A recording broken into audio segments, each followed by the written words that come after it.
and especially how that might affect young people in the future, and the way that it's going to be transforming the performing arts space is absolutely fascinating, and I think it is really relevant to all of us here today. Right, okay, so it's now almost 5 p.m, which means we have reached time for our very final panel of the day, which is totally crazy. This one is called The Future of Play, How New Technologies Are Transforming Digital Entertainment. So here we're going to have a group of panelists who are going to be kickstarting the conversation about how new technology, how emergent technology is revolutionizing how we interact with and how we talk to our user base. It's obviously an absolutely huge topic, and I couldn't possibly cover all of it now. So thankfully that's not my job. These panelists instead are going to have the unenviable task of trying to summarize this in a single hour. I'd love to hand over to them now. So our moderator is going to be Sarah Atkinson, who is the Head of Culture, Media and Creative Industries at King's College. We have Anna-Despina Tudor, who is the course leader of MA Virtual Reality at the London College of Communication. Emily Short, who is Chief Product Officer at Spirit AI. Francesca Rosella, who is the co-founder and CEO of CuteCircuit. I think I saw a very cool picture of her on Twitter earlier in an awesome suit. Tara Reddy, who is the co-founder and CEO of LoveShark. And obviously back to the stage, we're going to have Ghislaine Boddington, who is the founder and creative director at Body Data Space. Please give them a huge round of applause.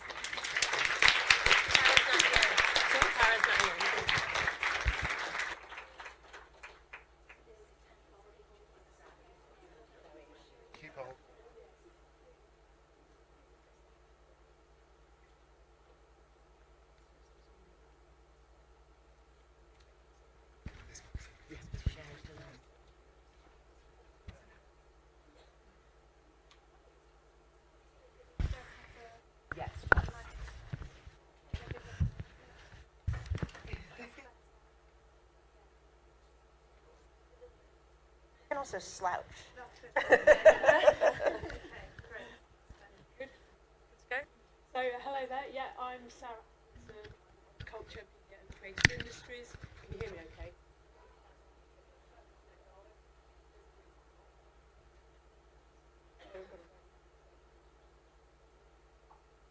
Hello? You can hear me now. Yeah, I'm Sarah Atkinson. I'm the Head of Culture, Media and Creative Industries from King's College London. Real pleasure to be chairing this panel today. We do have less members in numbers than were advertised in the programme and were just mentioned there. Unfortunately, Tara and Anna are unable to join us, so we only have these 3 members, but hopefully that will mean more in-depth discussion and a chance for lots of your questions too. My brief was to make it as interactive as possible to enable lots of discussion from you, so I won't hog the floor too much with my own questions. But what I've asked each of our panel members to do is just to briefly introduce themselves, what their role is and what they do, and why this topic is so important to them. So I'll, without further ado, do that now. Right. Okay. Is this the right distance? There we go. I'm Emily Short. I'm Chief Product Officer at Spirit AI, which is a company that creates AI-based middleware and services for games. And our particular area of focus is natural language and conversation, how people interact via dialogue, and that includes both what's spoken and the underlying social messaging of their interactions. So there are 2 products that we apply this to. One of them is Ally, which is a tool for looking at human-to-human interactions in chat communities. So a way to help moderators find problematic behavior, people that they might want to remove from their community, things that they might need to correct, also positive behaviors in the community they might want to reinforce. And then the second product is Character Engine, which looks at communications between players and non-player characters and how we can make some of our observations, our knowledge and understanding of how people interact in dialogue and socially into actually compelling gameplay that might turn on conversation, might turn on emotional connections with the characters that you're interacting with, and allow those characters to have a more personalized response to who you are and how you're playing. So those are really our 2 sort of areas of focus. Thanks, Emily. And why would you say this is really important to you today, the future of play? Well, I think those 2 different products have 2 sort of distinct angles to them, but both of them are really about creating player experiences that are high agency for the player, that are unique, that are reflecting how they want to engage with the game. One of the directions that we're looking at for Ally is how we allow people to set their own parameters about what they want to experience, what kind of input do they want to hear from other people, and have some sort of personal control over how they are in that space. Thank you. Ghislaine, Yes, well. we know you well already. Well, I won't repeat everything that I just had in my presentation, but I'll just add a little bit to it because there's a couple of areas that I work in that I think are important to mention. I do a lot of work around women in tech, and kind of didn't expect to have to be doing so much in that area in my senior years, but realised in about 10 years ago or so that it seriously was not getting better, and if anything, probably getting worse for younger women than it had been for myself in my 30s. So we run a tweet stream called Women Shift Digital, and I work as a trustee with the STEMettes, which is an amazing group of young women who are taking thousands of young girls and women through coding in fun ways, after school clubs and Saturday stuff, etc. And also I'm the spokesperson for a Deutsche Bank scheme, which is called We in Social Tech, Women Entrepreneurs in Social Tech. And that is tech for good, social impact tech, kind of 3 cohorts we're doing, 3, hopefully 6, that actually are incubated very fast through 6 months of intense inputs to help them get their projects off the ground. Many of them are actually linked to gaming and VR, etc. So I wanted to mention those because I think that we're obviously in the right place to mention it. I know women in gaming we've been following for ages, and vice versa, reciprocal support there.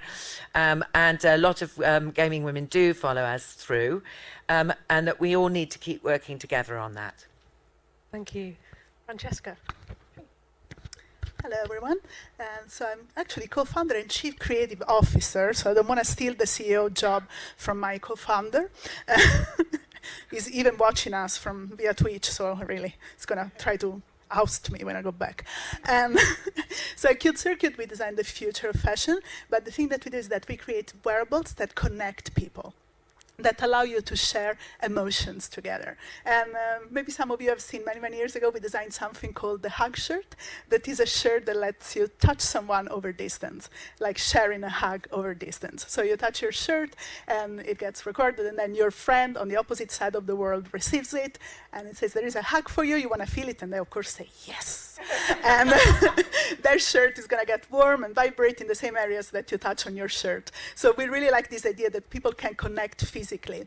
And over the years, we designed many different like groundbreaking wearables, but we transformed the sound shirt, basically from the hug shirt, we transformed it into a sound shirt. So 3 years ago, we got an orchestra contacting us and saying, do you think that we could use hug shirts to make deaf people feel music?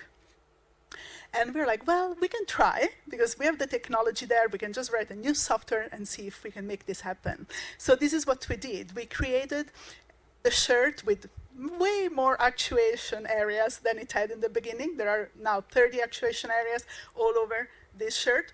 And when an orchestra is playing on stage, we have microphones that capture every instrument and then recreate this sound through touch sensations. And one thing that is very important to us and that we're really paying attention to right now is the inclusivity aspect.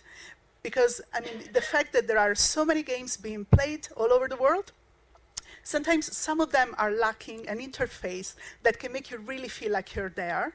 And we know that through touch, you really feel like you're living something real.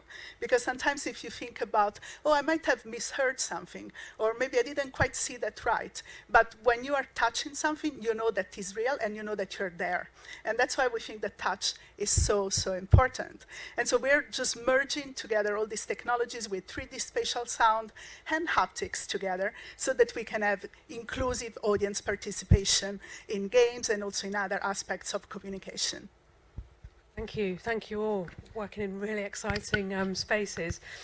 You've kind of preempted my next question, Francesca, so it's okay. You can say a bit more about it as well. But thinking about the positive ways then that these new technologies are transforming digital entertainment, in particular games and play, and thinking about particularly whether these technologies are enabling different audiences, different types of audiences, new opportunities to engage with games who have been excluded previously. So great example already. Yeah, definitely that. I mean, when we did the sound shirt, there was a whole like part of the world that basically say, well, we never were able to go to a concert before, and now we can take part in a concert. But then also for people that can hear, not just for the hearing impaired, you could actually participate in a remote concert that is being broadcast over the internet, for example. So then at the same time, if you couldn't travel there, you could still participate.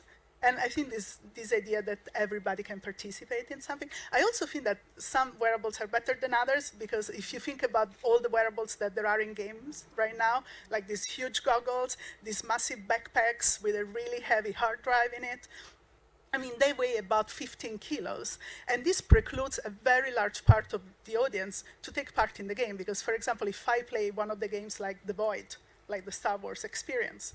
I mean, I get in the void, and really my experience can only last 10 minutes, because with a 15-kilo backpack on my back, I'm not enjoying myself that much. And so I think that if you have like a wearable that is very lightweight, very pleasant to wear, also makes you look like good, rather than just makes you look a bit darky, then you want to play longer, but also like women or children or the elderly can play. So I think it's important to create interfaces that are more pleasant and like more engaging for different kinds of people. So yes, I mean, absolutely. I know Francesca's worked a long time, so actually we completely follow through on those thoughts. I think for me,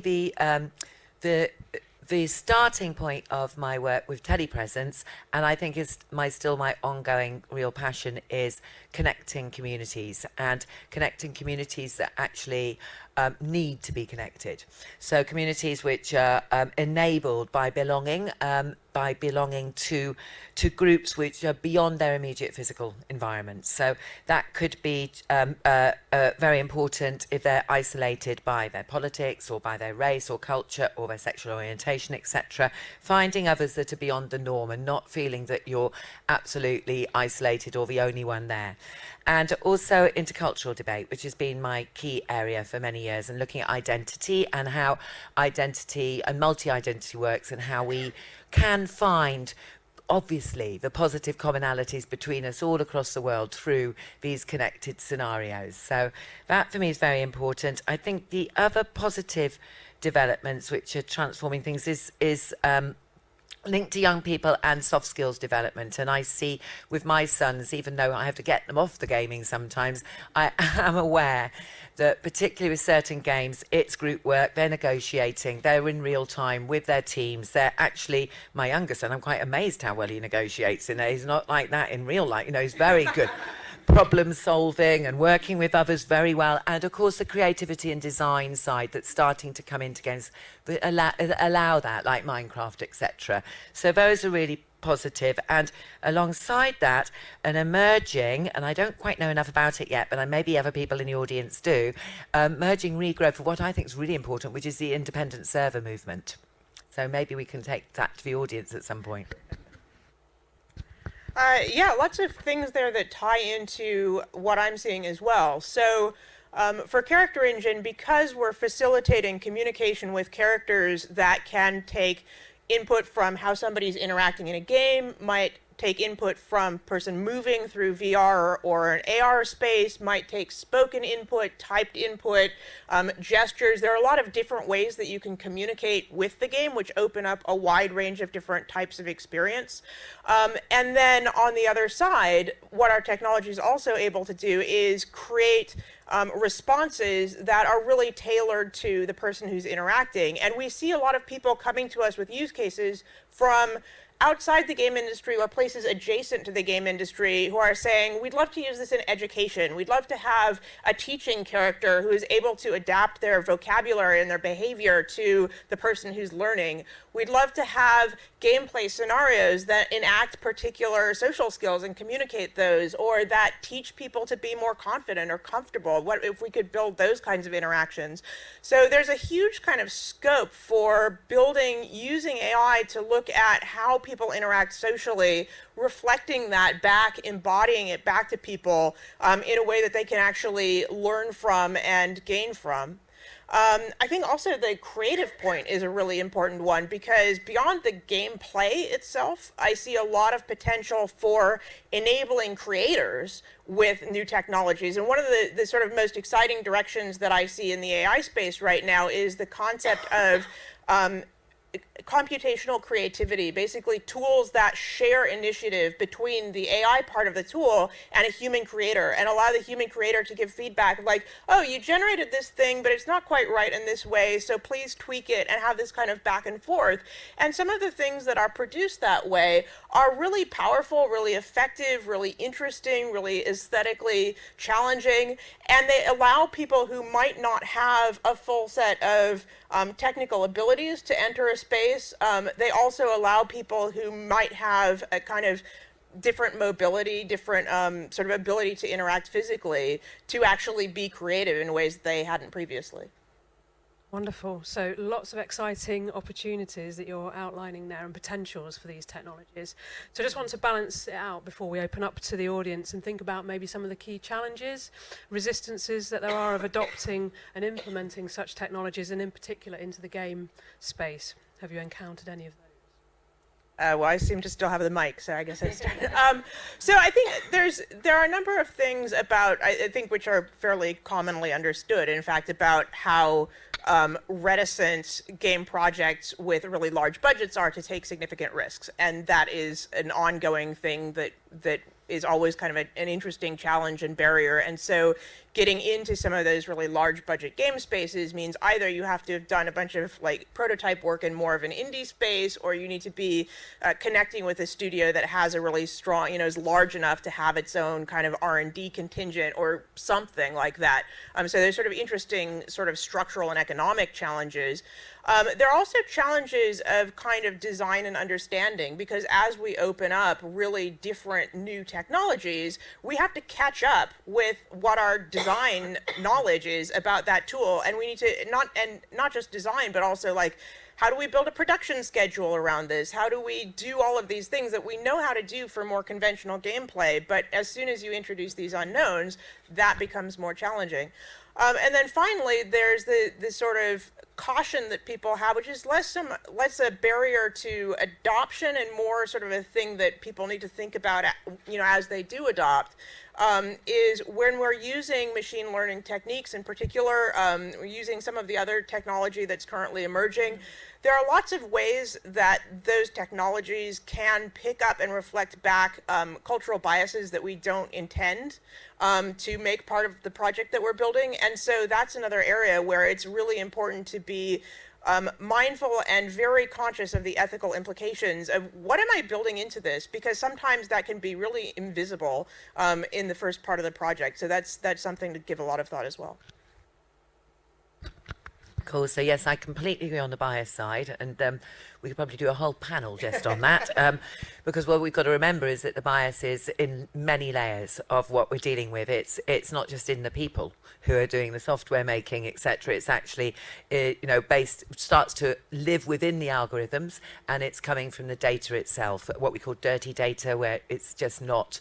It's not even relevant to half the or more than half the population, So we're dealing with, it's a bit like giving the wrong medicine to the wrong people, because it's just come from the wrong places. So, and I mentioned, of course, my concerns that we must deal with in some way the issues around biometrics and personal data ownership, and how we deal with that on the emotional side. I think that key to and always in my work, and this conference is a really positive example of it, is actually how we get more diversification of content, and content which is coming from a much wider range, made by and created by a much wider range of types of people out there, from different cultures, different backgrounds, and obviously from women, not just men. And I still think we're a long way off that, and the problems of the big companies not taking risks is key to that, We need to, I think, also consider not being so fragmented. And I think that on the smaller scale, as many of us in this room are, we potentially need to work together more and to collaborate and to think, well, you're doing something which is similar to me. Actually, should we sit down and talk about this and try and work this out? Because fragmentation of multiple small businesses actually is where we can't move forward into a bigger impact, bigger distribution, and bigger user bases. So I think I maybe bring it back a little bit on the like VR aspects and versus augmented reality, because right now there is so much focus on virtual reality. But then if you look about what the market is going to do over the next 3 to 5 years, we're going to see that the augmented reality and the mixed reality markets are actually going to expand about 400 times the growth rate of virtual reality. So it's going to be a really huge market. And I think that, as we were saying in the beginning, there is a really big problem with the interface aspect. Because if you think about the fact that there are 2.2 billion gamers on this planet, so it's like 1/3 of the population, right? And 1.2 billion are playing on PC. And it's a really huge market. It's like 137 billions. And if you think about virtual reality goggles, the sales are about 10 to 16 million per year. And their market is only like 1.6 billion. So everybody thinks, oh, the interface of the future is transforming the industry. All these VR goggles, we should put them everywhere. But actually, it's not true. So I think we are all still on time as designers and gamers to create a new interface that is not out there yet. Because sometimes, like, if you think about all these huge corporations putting all these like same product on the market, and then you feel like, oh, maybe I cannot do that, or maybe I have to comply with creating something just for that platform. That platform is not actually as huge as you think it is. It's just very, very hyped. So I think we can all like think about scenarios in which we create the interface that we really want to dream of, and they make us be really, really happy. Thank you all. Okay, so I can now open it up to the floor. So if you've got questions or even comments or things to add, that's absolutely fine. I'll take some of those. So a hand shot up straight at the back, and then I'll come to you after.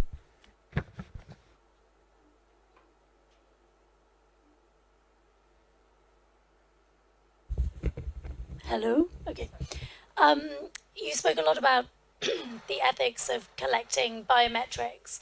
And saying there needs to be conversations and we need to think of ethical ways of doing this. Do you have any advice for people who are working in this space?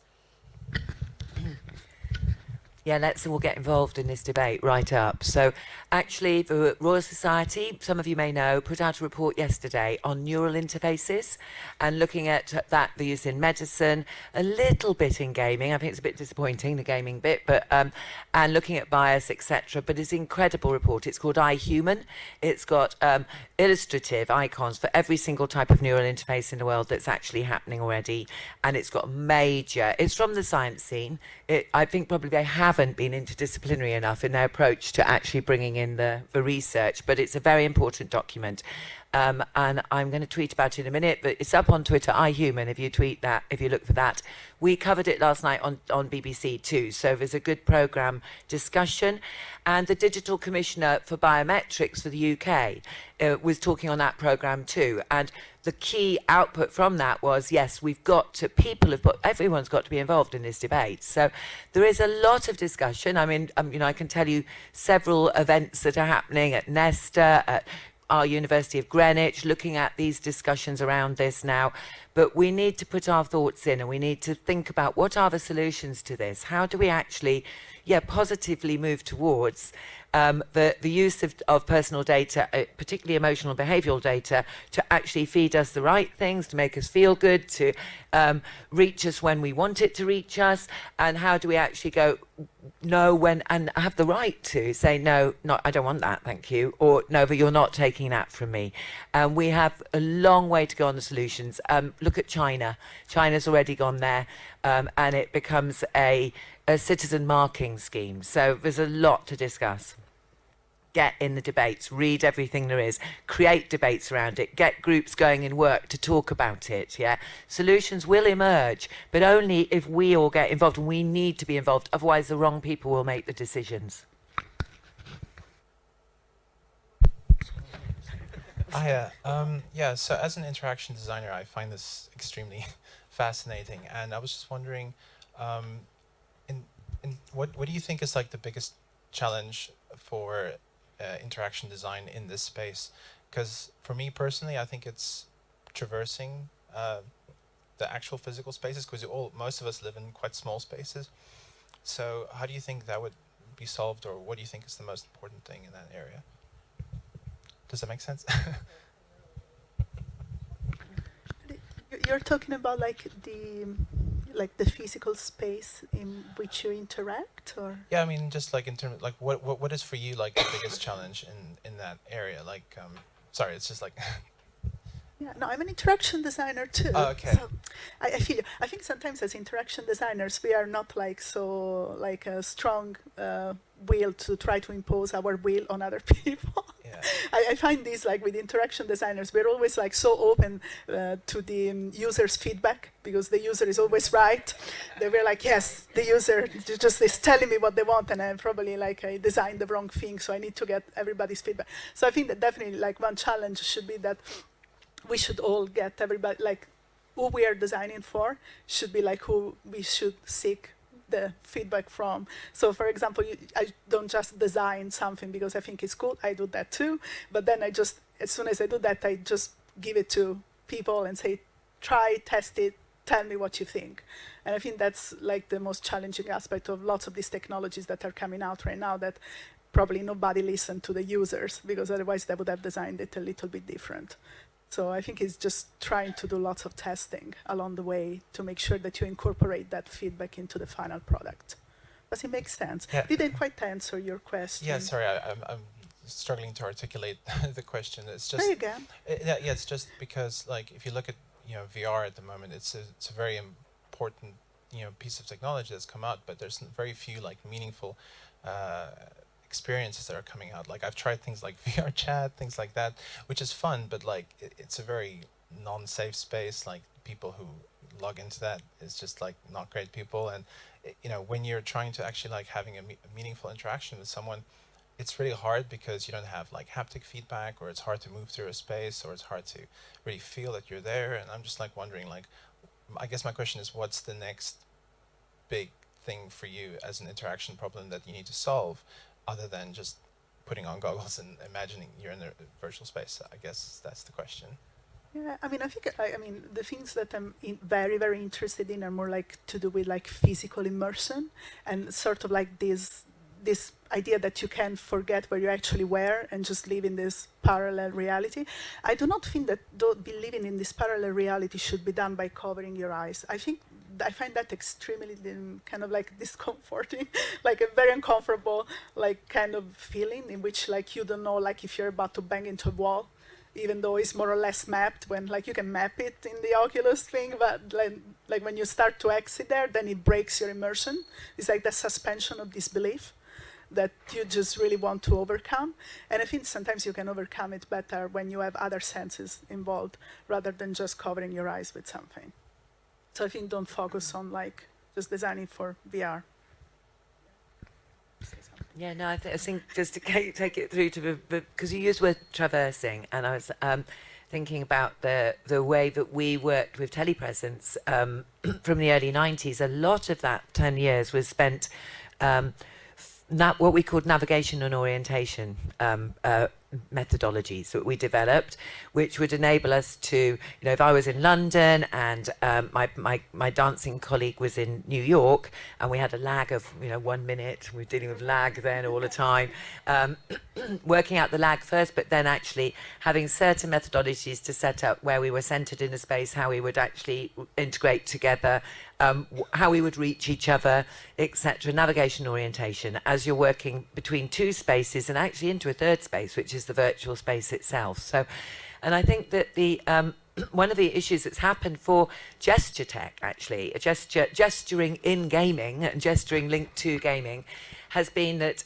the original gesture interfaces that came through, it wasn't a problem about gesturing, it was a type of gestures that we used, which weren't actually very normal for us to do. So, right, we're not used to going like this to get something to happen. Yeah, we are used to touching things to get something to happen, which is why touch interaction became very, very simple for us. It's inherent in us.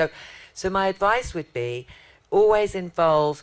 It's the user stuff. I absolutely agree with you on. It's that integrate. But actually, I'd say even more and more actually in many situations now, when you're starting work on a new product, if it's got an element of it which is, say, movement, physical movement, involve a choreographer or a dancer at the earliest stages of your development.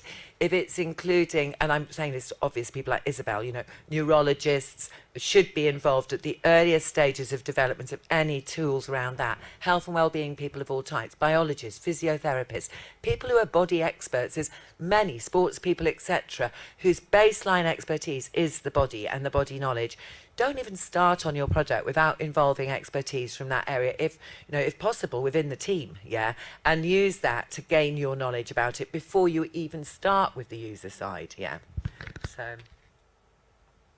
So this is a somewhat different angle because most of what I'm concerned with is not about sort of physical space management, but adjacent to that, we're doing a lot of work with voice input or natural language input. And again, that's a space where people don't necessarily know what to expect from it. There's an evolving kind of set of expectations as people, you know, start playing games with Alexa and that kind of thing. But there's definitely a lot of interesting challenge there about creating user literacy by communicating what is possible in this space, by giving a lot of input to them in, you know, the character's going to start out by asking you questions so that you can answer and feel like you're in an interaction that you understand before we just kind of open things up and be like, well, what do you want to say? Because what do you want to say is a question that actually paralyzes players a lot of the time. It's find it sort of like, I don't know, like the sort of idea of like, I'm on the holodeck and I can be James Bond, but I'm not cool enough to be James Bond. What do I do now? So kind of creating that design language, communicating clearly, this is the kind of thing that we're going to understand from you. We're going to lead you through some initial interactions that communicate that and that feel good, and then we're going to gradually open up a space where you know what kinds of things to say and what we're going to do with what you've said. So there's just a lot of kind of creating that understanding within the design of individual games, and then I think building up you know, cultural understanding of how to play this kind of experience. There's a cultural understanding of how to play a first-person shooter now that didn't exist 40 years ago. So it's possible in other spaces too. Thank you. Thanks for your question. Another hand there, and then we'll go there. Got the mic. Hey, so I heard you talking a lot about bodies and movement and things like physical contact. And I was just wondering, when you're progressing forward with new technologies and not only thinking about how it's transforming digital entertainment, but how it's maybe transforming accessibility, and when you're creating and innovating, thinking how do we make these experiences, where accessibility comes in that conversation, and how you're thinking about that when you build your technologies.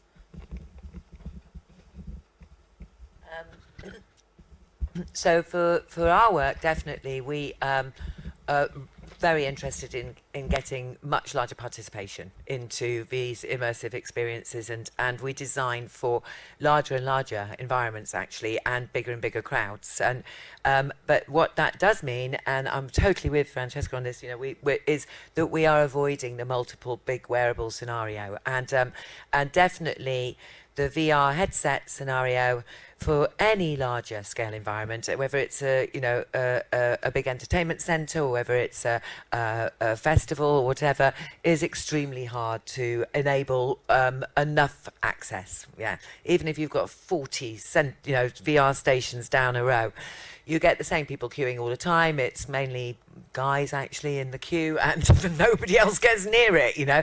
And so we tend to avoid that. I think that also, for me, what's really important is demystification of these scenarios too, because actually, of course, you know, we've still got an older generation, as well as many people who just, you know, haven't had the access at all yet to any of this tech, who are fearful of it, who feel it's not for them, it's beyond their income. Somebody mentioned before income accessibilities, etc., and how we actually get that to be, you know, made into, and gaming is the way to do that, made into more fun, easygoing, and open environments. So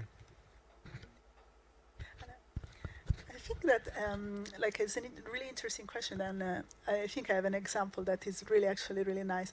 The other night, like Saturday night, we had to party until 3 a.m., which sounds like, it's really fun, but actually we were sort of mandatory partying because if that thing exists, everybody wants to do it.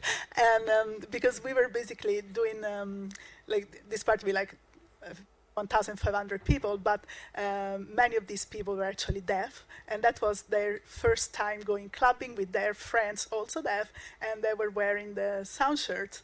And so we were getting the live feed from the DJ, and they were getting this sort of left and right and bass, mid, high, treble in their garments, and they could really feel the rhythm. I have a really great video actually of these lovely deaf twins, and at a certain point you can see them start doing this, and they're totally on the beat, and I was amazed. But the thing that was even more amazing is that in this area where we were, there were also like older ladies, because part of the event was to be really, really inclusive. So there were these like grandmamas in their 60s and 70s, and they saw everybody having so much fun with the shirts that they say, oh, can we give it a go too? And so we put these shirts on this grandmama that had been sitting basically down the whole evening, just enjoying the music and the drinks. And like as soon as they put the shirts on, they started dancing. I mean, I think it's an amazing thing. I mean, for me as a designer, I'm just like, my mind is blown. Because I'm like, okay, we designed this for a specific set of people, and then we got all their friends participating, the blind guys participating, and even the grandmama. So I think it's just like my dream come true to see something like that happen in an environment with so many people. So I think it's just like trying to really be like, I mean, you shouldn't try to be inclusive, you should just like feel the inclusivity within you. And I think just getting the people to use it is just amazing. Yeah, so again, a lot of what we're doing is less in that kind of physical space, but when we're dealing with voice, with dialogue, interactions in general, there are spaces of gaming that for a long time are the areas that have been more accessible to visually impaired users, for instance. So interactive narrative that is rich in text and rich in description and rich in dialogue, that's an area that actually, there are entire communities of players who have only been able to play those. And so we try and continue to engage with those communities, be conscious of that, and then also adopt kind of best practices about how do other media communicate, make use of subtitling or audio description or those kinds of things. So there's kind of a range of best practices out there that we can try and adapt in. And then, of course, there's the actual testing. We had a question over this side, didn't we? Yeah.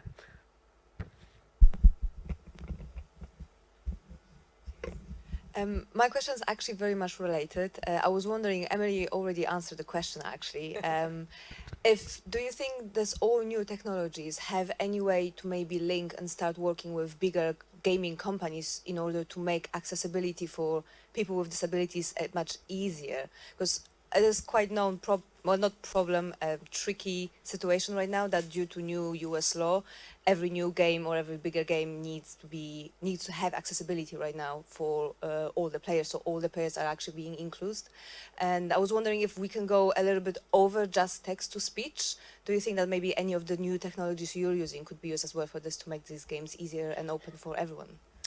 Yeah, no, I think I already answered a bit, but I'll dig into that slightly more and then pass on the mic. There's a lot that we're seeing right now in progress in AI for being able to recognize and describe things, being able to kind of adjust difficulty or direct people's attention to things.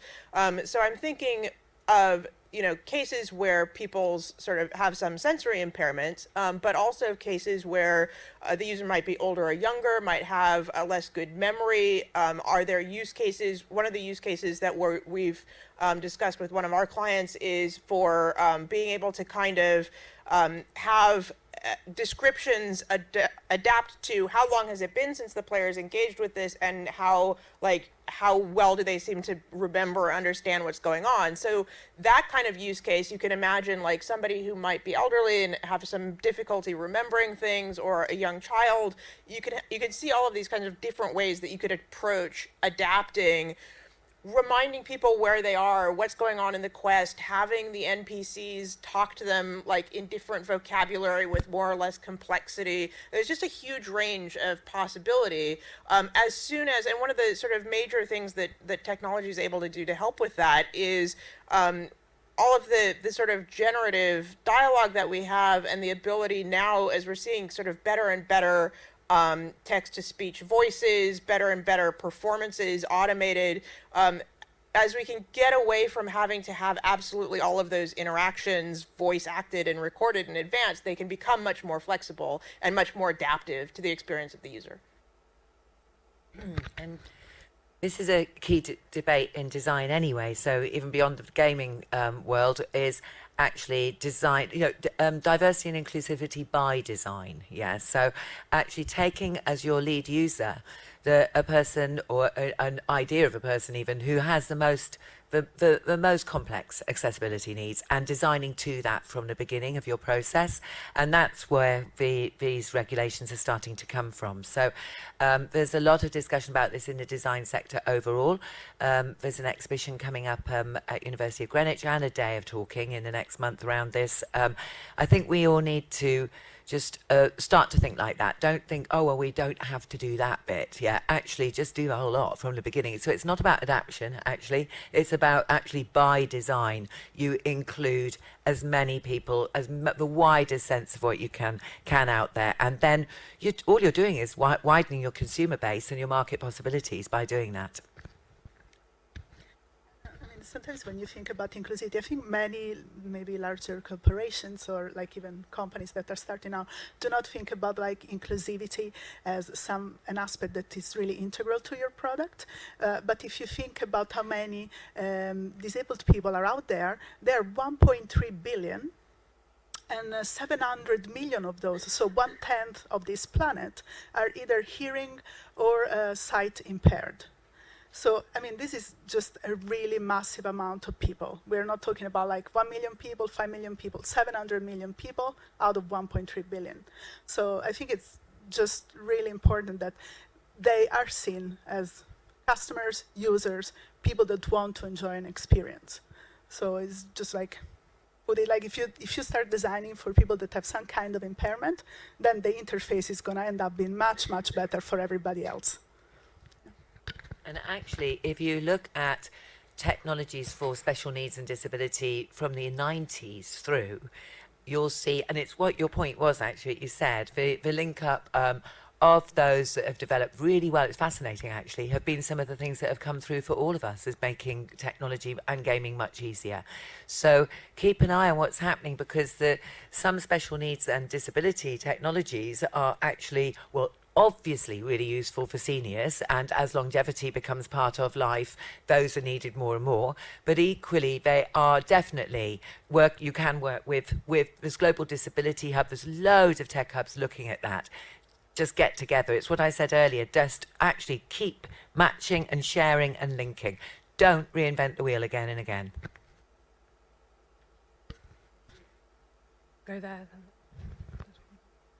Got the microphone. Where's the microphone? Oh, there's a person. Can you maybe shout the question?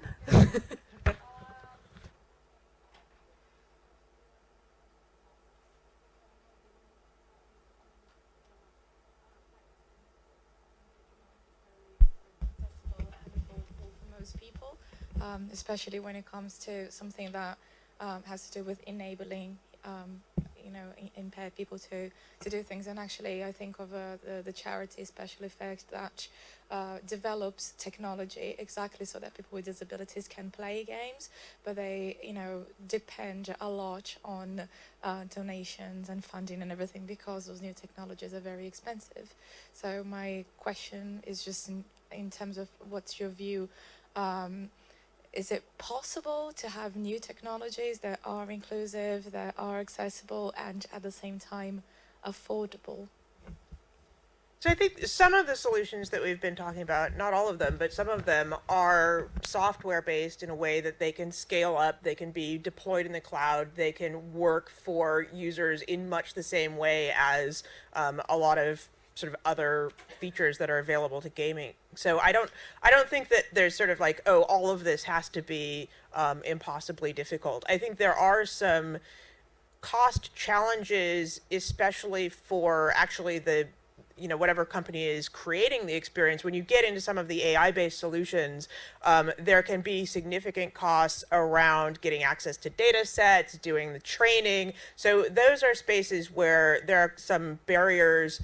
And the way I see those barriers playing out, again, is not necessarily in terms of affecting what players are able to use the system, but rather the corporations making decisions about, okay, clearly it's worth me doing all of this expensive training for English, but is it worth doing that for some minority language? Probably not. So then you get these sort of geographical, accessibility issues as well. So there's sort of interesting things that cross multiple ways there.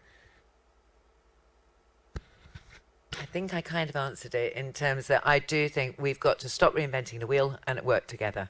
So find those partners, search out, reach out to people who are already doing that in a similar way to possibly to what you're looking to do. And yes, there's always going to be some cost on actually for crossover and cross-platforming and whatever else. But and just look at that from the beginning, because it costs less if you're looking at it from the beginning of a creation process. I give you a concrete example of like something, for example, that we are doing with the sound shirt. Like when orchestras have a sound shirt, actually a person that is deaf or blind can just give them a call, or send them an email and book it, so they don't have to pay for it. So I think that now, obviously, we have this version of the sound shirt that is more like a business to business. So we're giving it to museums and orchestras, and then whoever goes to see an exhibition or a concert can just have it for free. But then on the consumer version that we're working on still, just be patient. The idea that we want to do is just actually that you can sort of like buy your own and then just pay it forward for somebody else. So it's sort of like something that we have like in Italy, and it's very popular with coffee shops even here. You can buy a coffee for someone else when you buy your coffee. So I think that we should be a little bit like more generous, and sort of like if we were lucky enough to be able to afford something, then maybe we should pay forward a little bit for somebody else and give back.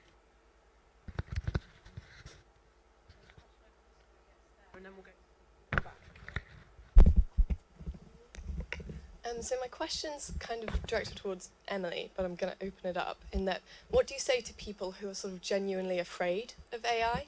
And I want to open it up to Ghislaine and Francesca by saying, what do you guys say to people who are genuinely afraid of sort of, you spoke about, Ghislaine, body modifications and implants, cyborgification, wearables definitely comes into that. So what do you say to people who are sort of really pushing back and sort of doomsday in this area? Okay, so I mean the AI in general point, I think the biggest doomsaying sort of that I see in culture as a whole is this sort of like, oh my god, what if we train up an AI and it becomes smarter than humans and decides to kill us all?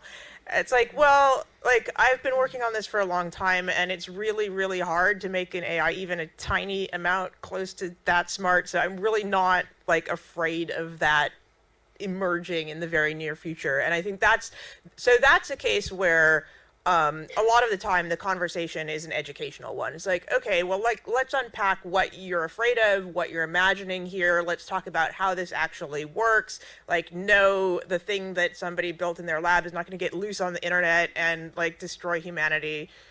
Okay, but there are things that are genuinely valid, I think, to be afraid of in this space as a whole, and we need to be having those conversations too. I think the questions raised earlier about privacy of data tie in very heavily with AI. AI lives on data. It incentivizes corporations and governments to collect as much information as possible and to use it in a diverse range of ways, which might not be to your personal advantage. And those are things that, should be admitted, should be talked about. The bias issues in the data that we're collecting need to be discussed. then there are some sort of subtler fears that I run into with people where several friends of mine who are writers in the game industry were kind of freaked out when the news about GPT-2 broke, which is a model that builds natural language. It's more persuasive than previous AI-based natural language. And several of my friends were like, is my job going to be obsolete? And like genuinely really concerned about that. And there again, like, yes, there are economic impacts from developing AI in particular directions. And we can only address those kind of concerns by having a really solid conversation that actually goes beyond the technology to what kind of culture, what kind of society, what kind of economy do we want to have? What are the things that we're willing to hand off to algorithms? How do we deal with the fact that maybe there isn't enough work to go around eventually, and then we need to rethink how we value people in society? And that is a big philosophical and ethical conversation that we absolutely should be having a lot. But I think, really sort of the tack is like, let's dig into what these fears are about. And, since I raised it, what I say to people who get specifically afraid about AI taking over their creative voice, like the sort of writer of like, oh, if there's a model that can build, text, like, does anybody need to hire me to write text? The thing is that all of those AI models are based on human data input to start with, and they are not going to originate new perspectives on what the world is like, what it's about, what our life means as humans. We have to be doing that work. So there is a place for us to be continuing to do that in a creative form and communicating in our society. So apparently the way that I handle this question is to get like increasingly philosophical about it. But I think I think that there's really meaningful work for us to be doing as people around those fears. So, yeah. One thing, I work a lot on AI stuff too, and particularly around future of society, future of work, future of creativity, and the fears are there. What always amazes me is how it's talked about as an it rather than a process. Yeah, AI is a process. Yeah, it's a process which is attached to other things to make them go further and do other things. So, but fear is there always, and thank you for your question. I think it's a very important one, because actually, even if we all look at each other now and look around each other now, even in this room, there's always a judgment of the other, and this room's full of others. As soon as I walked in today, I thought, oh wow, great, a room full of others, with pink hair, with green hair, and all different sizes, and wow, we're mainly women, and we're in gaming, yeah? This is otherness, yeah? And fear is about otherness, yeah? So, and we know that judgment of otherness and is what is probably the biggest problem in the world, yeah? Why we're constantly having wars and upsets and political shoutings, etc. So everybody is somebody's other. If you look and judge somebody for being other to you, then you have to accept that they can do that back. Yeah. So now, in terms of the cyborg developments and post-human, transhumanism, trans species, it's massive developments happening. It's just a one gradient on the, one end, possibly extremities of it, of being human. And actually, talking about this a lot with special needs and disability people too. Actually, it's a bit of a relief, actually, for many disabled people and special needs people that this world starts to be discussed, that it's not about being normal. What is normal? Yeah, normal actually shouldn't even exist, that word. I think we should ban it, yeah? So, and the cyborg culture and the special needs and disability cultures, the Paralympics did so much to shift this. Actually from shifting people from being, oh, you're in a wheelchair, just stay there, you're other to us and we'll hide you in a corner, to actually people being enhanced and superhumans to a large extent. So we have a massive shift in perspective of what being other in terms of bodies is in the world today. So I think that's another reason why we should integrate this accessibility right at the beginning of the design process and make sure it's there for all, because the more we all do towards that, the more those fears disappear. Going back to your question in the beginning, it was like, oh, you're so scared, like if you have to put a wearable on or become a transhuman. But actually, the first question I always get is like, am I going to get electrocuted? I was like, no, the answer is no, because like, I mean, there are some wearables that are a bit scary out there that are very high voltage, ours are not, so yeah, we thought about that first. But I think like, for example, when you talk about prosthetics, I mean, we were chatting with a Paralympian, and I mean, really, they are very happy if you can create a prosthetic that has superpowers. Like, for example, not just a superpower that makes you run faster, because yay, everybody would want that, but you're not allowed, actually. You sort of have to be within certain standards. But for example, we were talking about, oh, could it be made more comfortable? Could you just make it with a cooling system in it? So that if we go to the Tokyo Olympics and it's very, very hot, then I don't get chafing around the thigh, and I'm not going to get blisters, and then I can actually compete rather than being in pain. So I think that it's very important to think about like which innovations that go on the body we want to create, and also like, are they really helpful? I mean, if you just want to grow a third arm because you want to, I don't know, grab something up there that you couldn't reach before, maybe that's going to be a bit uncomfortable. But actually, if you want to use it to sort of extend your senses, or like do like kind of a performative act, I think that's totally allowed, and actually is very beautiful too. And I think we're not so far off a future where there may be 3 to 4, 5, 6 different types of Olympics, from the total natural to the absolutely extended enhanced human. So, you know, these shifts will happen. They will allow those super enhancements to come through. So we've also haven't talked a lot about neural neural interfaces, and also drug enhancement too. These are all big, big shifts that are happening in the world. You had a question back, didn't we? Just. How close is that? Okay, it's working. Hi, so I am a UI programmer, and I'm used to building these really flat, standard kind of ways of interacting. It's like text and just 2D. And it sounds like the future is this very immersive, very physical feedback and ways of communicating and interacting. So how do we, like, for those of us who are out there building it, how do we prepare for that kind of transition into like a very different future? Thank you. Just to say, this is the last question, so make it a good answer. Why you giving it to No me? pressure. Because I like to build all things that are physical interfaces. So I'm the culprit here and the scapegoat to this discussion. Yeah, and I think that, like maybe like just do research and see like what's out there, and especially I think it's very important. Try whatever is out there.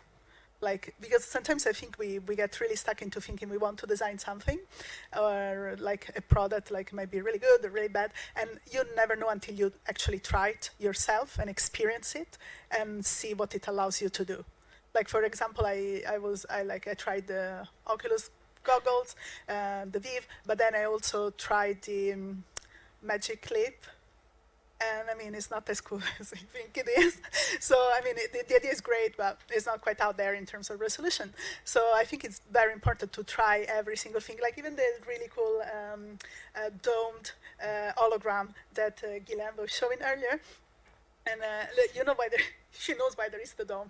The dome is there because actually if you try to stick your little finger in it, this thing is moving up and down really fast, and you don't get amputated, I asked. But still, you kind of get a little bit of a slap on your fingers if you try to stick it in there, because it's really literally moving up and down really, really fast on this 3D axis, so that the little light that is going on and off with persistence of vision just stays in your brain, and you can see it as a 3D object. So I think it's very important to go out there and see all the technologies and try to experiment and touch them and see what happens, because then it gives you so many amazing ideas of what you could do better. Yeah. No, I think that's absolutely right advice, totally. And the other thing is really trust your intuition. actually follow your nose on it. What is it that you want? What is it that you feel is not happening for you with tech? How could it work better for you yourself or for people around you? And start to feel it, just sense it rather than verbalize it, or, you know, actually, and particularly when trying other things, how could those things go further for you? What is if it's not quite right about that for you? I mean, we're all unique, and some of us will be much more visual, much more physical, much more reactive to voice, etc. That's why we have to have this width of accessibility, because people will enter things and get engaged and immersed in them through different senses, which are possibly enhanced in each of us in different ways. So really feel yourself into this stuff and try to, you know, follow with your nose, your intuition. What is it next? What's missing? What's needed in there? And that's done by trying loads of stuff. Yeah. Yeah, those are such excellent answers that I'm not going to be able to kind of exceed them. I think the one thing that I would throw in there from an experience that I had, and this gets back to something I was saying earlier about players being afraid in voice interface contexts, like, be conscious of how the user might feel comfortable or apprehensive about interacting with a new interaction type. And also, if you are building something that allows the user to sort of set that interaction the way they want it, also be very conscious of how you're inviting them to do that. So an example from a past project a number of years ago, I was working on an interactive narrative experience where the different AI characters were saying things and their dialogue would appear on screen, and we knew that we needed to make the reading speed adjustable because different people would want to experience that at different rates. And that was easy enough to do as a UI exercise, but what we found was in our initial beta tests that people felt bad about turning the reading speed down. They felt like they were admitting to being stupid. And so this was giving them a negative experience. Like, we thought, oh, we're making this easy to use. We're making it like something that can go however you want it. But it was nonetheless creating this sort of weird reaction that people had about they felt judged by how they fit the technology. And that was something that I had never encountered before and hadn't really expected, but is really something to watch out for in this space. You. Sadly, that was the time for our last question. We have to finish now. So thank you for all your brilliant questions. It stimulated some really interesting responses and debate there. So please join me in thanking our wonderful panellists today, Francesca, Emily and Ghislaine.